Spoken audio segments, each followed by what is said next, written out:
Hello everyone, welcome back to Believer Science Academy, Bengaluru. This is the daily news analysis. As usual, we will discuss important articles from UPSC prelims, mains as well as interview perspective.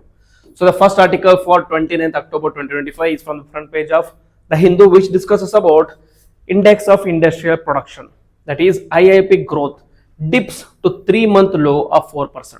Okay, so IIP or the industrial production growth has reduced to 4%, which is the lowest in the last 3 months. So that is what we are discussing. So industrial activity slowed to 3-month low of 4% in September 2025 according to the data from MOSPI, that is Ministry of Statistics and Program Implementation. So despite being higher than 3.2% in September 2024, there is decline in September 2025 compared to the previous months. So that is why we are discussing it. In July 2025, there was 4.3% rise. Now it is 4% rise only. So that is the decline. So if you see the graph here, in September 2024, it was 3.2 and now it is 4. Compared to an year-on-year analysis, the growth has increased, but compared to the monthly analysis, in January it was 5.2 and again it was in the recent years in May, so this is October, November, before this one, June, July, it was above 4%, now it has reduced to 4% again. Okay, so that is what. So sectoral trends, what is contributing here is majorly it is contributed by mining, because mining has reduced by 4.5% and again consumer non-durables has reduced by 2.9%. Rest of the data is not very important for us, so just remember this. So the key reasons for the decline in IIP is late implementation of GST rate cuts affected sales of consumer non-durable goods. Recently we all know we made many videos about the GST rate cuts, which according to Nirmala Sitharaman was GST 2.0, which according to Government of India will boost or will bolster the consumer driven employment or consumer driven growth. So the dealers faced pricing and stock adjustment issues, delaying the benefit of tax cuts. So experts says that the expected recovery in October and November 2025 is going to increase the industrial production.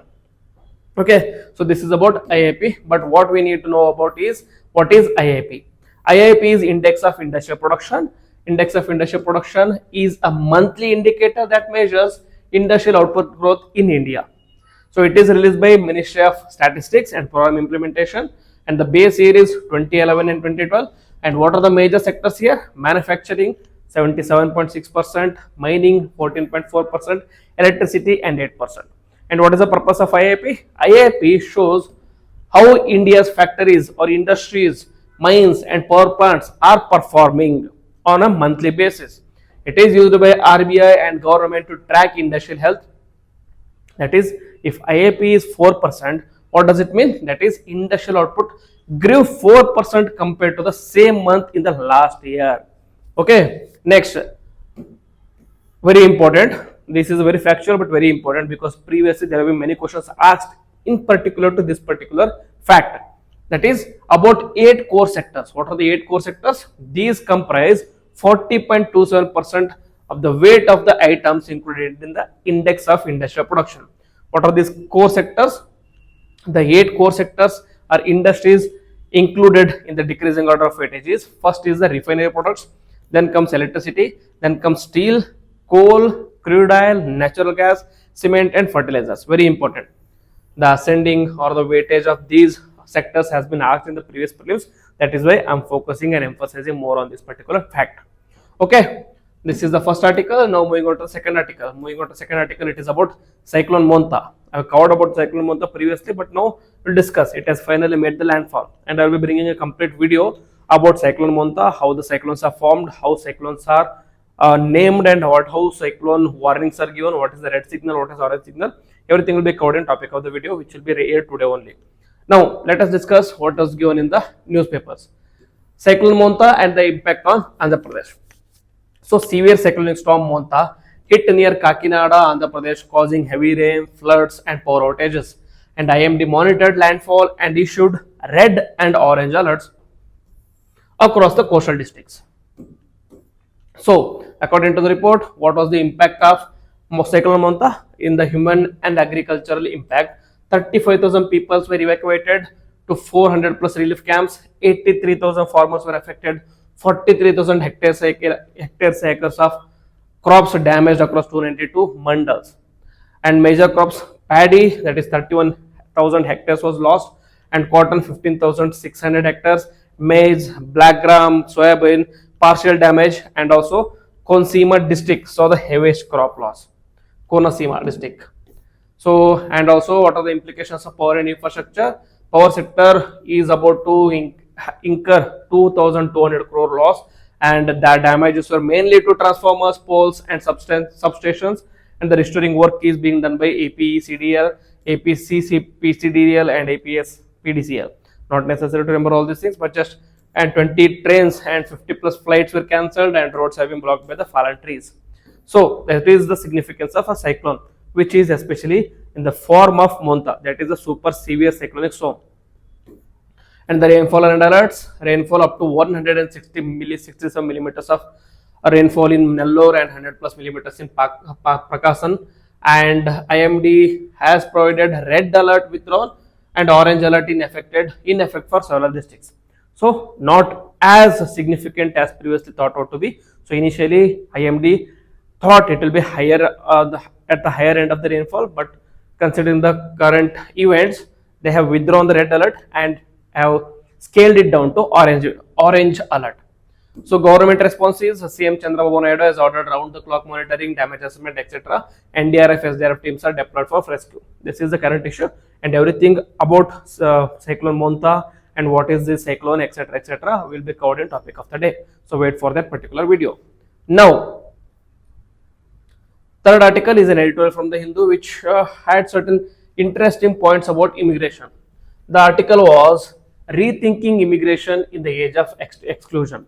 It was written by Shelly Walia. What is the central argument here? The central argument here is he critiques the hypocrisy of modern immigration politics, especially in the US, where nations built on colonization and forced migration now deny entry to today's migrants. She urges a historical reckoning with colonial violence to build a humane and inclusive migration policy.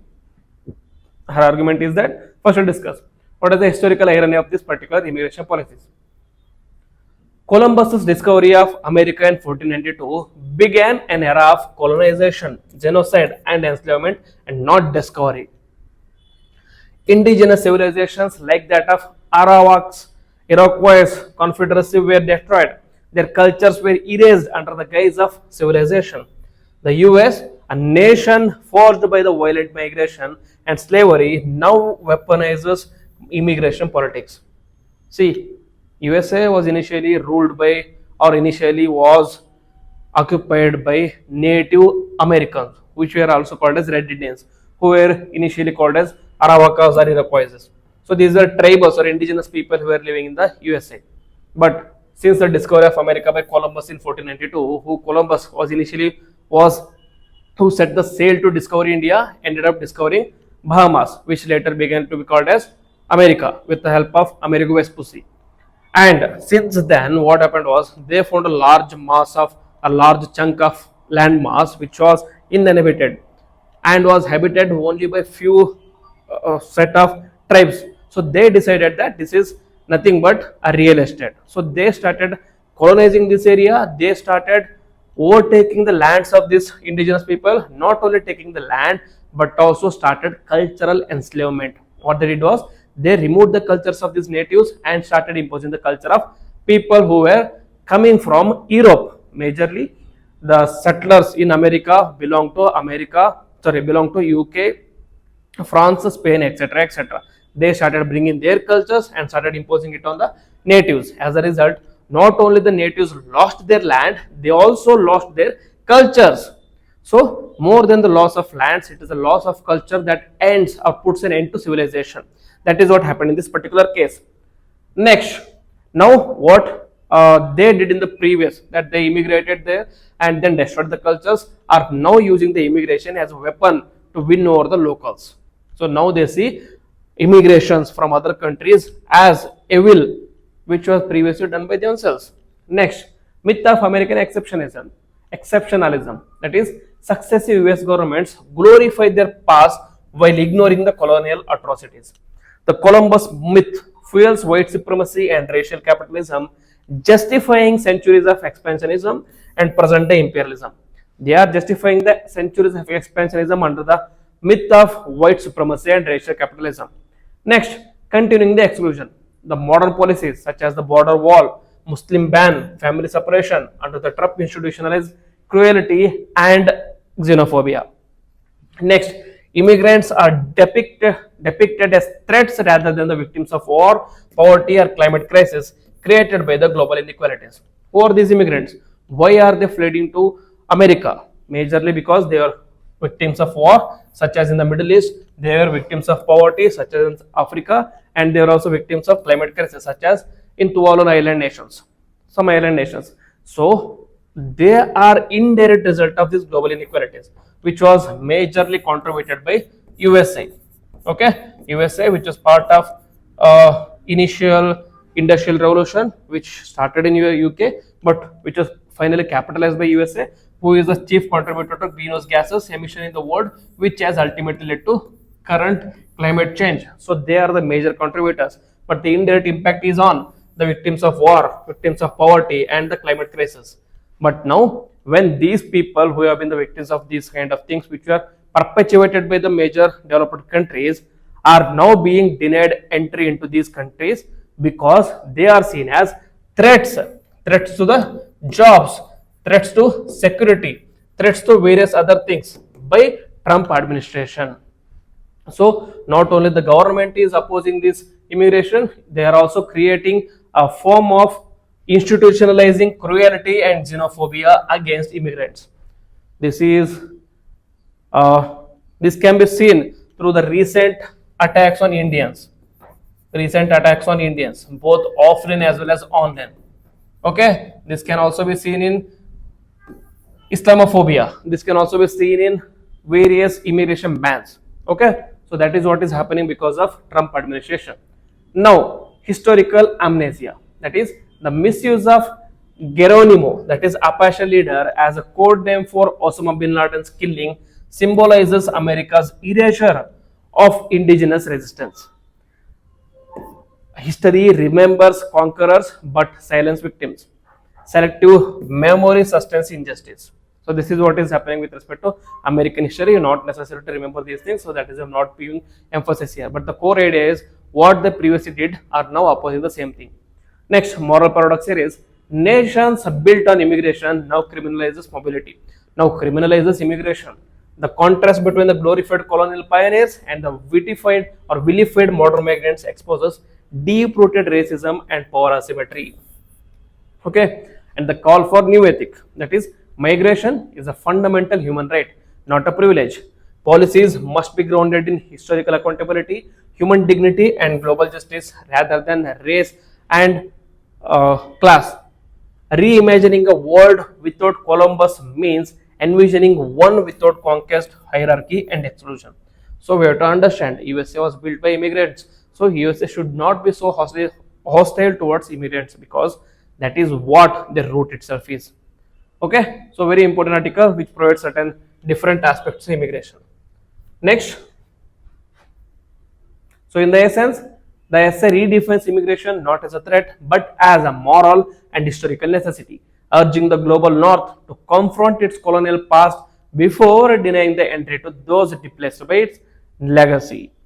Next, the fourth article is about China-ASEAN Upgrade Free Trade Agreement. So currently ASEAN summit is happening in Kuala Lumpur. So on that, recently we discussed about integration of Timor-Leste to ASEAN as well, and recently we discussed about virtual summit where Prime Minister Modi talked on this virtual summit. Now there is on the same summit which is happening in ASEAN, there was a huge geopolitical event that happened between China and ASEAN. That is, they upgraded free trade agreement. What is the context? China and the Association of Southeast Asian Nations, that is ASEAN, signed the upgraded FTA, that is 3.0 version, on October 29, 2025 in Kuala Lumpur. This move comes amid US tariff pressures and rising global trade tensions. A very significant move, very significant both from the geopolitical Indo-Pacific level, also for USA and as well as India. Why? Because India has been trying to upgrade its free trade agreement with ASEAN, but it is not able to do so. However, China has upgraded to almost 3.0 version now, 3.2 version, whereas India is still struggling to bring a common ground for both the nations or both the parties involved. Next, key highlights of the movie is scope expanded. That is, now it includes areas like digital economy, green economy, agriculture, and pharmaceuticals. Aim is to reduce trade barriers, improve supply chain connectivity, and boost industrial integration. And the negotiations, which began in November 2022, concluded in May 2025. Now they have been upgraded. This replaces the earlier FTA, which was effective since 2010. What is the trade significance? That is, ASEAN is China's largest trading partner, with the bilateral trade stood at 771 billion as of 2024. ASEAN's combined GDP is around 3.8 trillion, which is almost similar or more than India. The agreement reinforces their role in the Regional Comprehensive Economic Partnership, that is RCEP, which covers almost 30% of the global GDP. Because as I told you, RCEP includes ASEAN plus 5 nations. ASEAN plus 5. Who are these 5? These are Japan, third largest economy in the world. Next, China, second largest economy in the world. Next, South Korea. Next, Australia. Next, New Zealand. So, considering ASEAN with 3.8 trillion and Japan, China, South Korea, Australia, etc., they amount to almost 30% of the global GDP. Next, geopolitical context. It comes as China seeks to counter US tariffs under the Trump administration.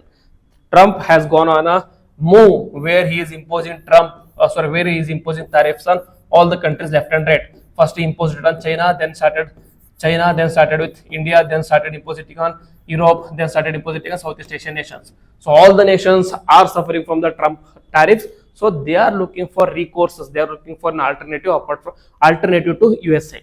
So for China, that alternative to USA is nothing but Southeast Asian countries, that is ASEAN. Next, Beijing aims to project itself as a champion of open trade despite criticism over its export restrictions on rare earths. Next, analysts view the RCEP and ASEAN-China FTA 3.0 as a strategic buffer against the Western trade barriers. So the significance is this strengthens China-ASEAN economic interdependence, could diversify regional trade networks and reduce reliance on the US market. It symbolizes Asia's push towards regional integration and resilience in the face of protectionism. Okay, very important article as well. And next, moving on to the previous pointers. The first point is about ICAR, that is Indian Council of Agriculture Research. Why is it in news? It is in news because of this particular thing. That is, expressing concerns over the large number of vacant posts in agricultural institutions, Union Agriculture Ministry recently directed ICAR to immediately fill the vacant post. So very good news for the aspirants who are preparing for UPSC with agricultural optional. They now have other alternatives as well. So about Indian Council of Agriculture Research. It is an autonomous organization under the Department of Agriculture Research and Education under the Ministry of Agriculture and Farm Welfare in the Government of India. It is apex body for coordinating, guiding and managing research and education in agriculture, including horticulture, fisheries, animal sciences throughout the country. It was formerly known as Imperial Council of Agriculture Research. It was established before the independence on 16 July 1929 as a registered society under the Societies Registration Act of 1860. It was established in pursuance of the report by the Royal Commission on Agriculture. The ICAR currently has its headquarters in New Delhi with the 101 ICAR institutions and 71 agricultural institutions or universities spread across the country. This is one of the largest national agricultural systems in the world. ICAR's primary mandate is to focus on the thematic areas of crop science, horticulture sciences, nature resource management, agriculture engineering, animal sciences, fisheries sciences, agriculture education and agriculture extension. And the ICAR has played a pioneering role in ushering the green revolution and subsequent developments in the agriculture in India through its research and technology development. It has played a major role in promoting excellence in higher education and agriculture, and it is engaged in cutting edge areas of science and technology development, and its scientists are internationally acknowledged in their fields. A very prelims related article. You have to remember about ICAR, which ministry it comes under, whether it is an society, whether it is organization, whether it was established before independence or after independence. Okay, next, Sunni Dam Hydropower Electric Project.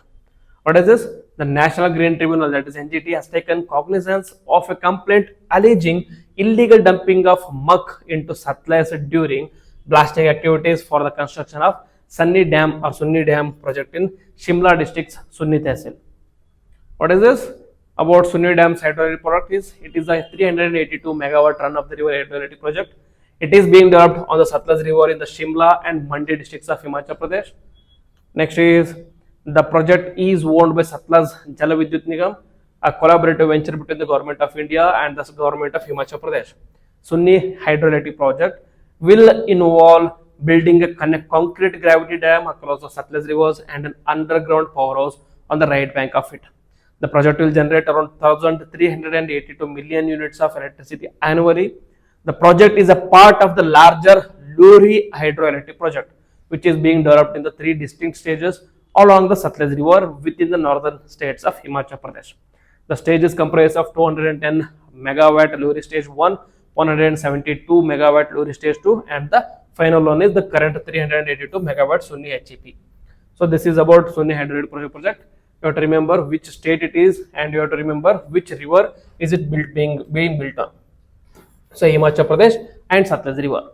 So this concludes today's news analysis. If you like the video, then please hit the like button, comment on it, and also share with your friends. And if you are new to the channel, please subscribe to the channel and click on the bell icon so that you don't miss any notification. With this, I will end the video. Jai Hind, Jai Karnataka.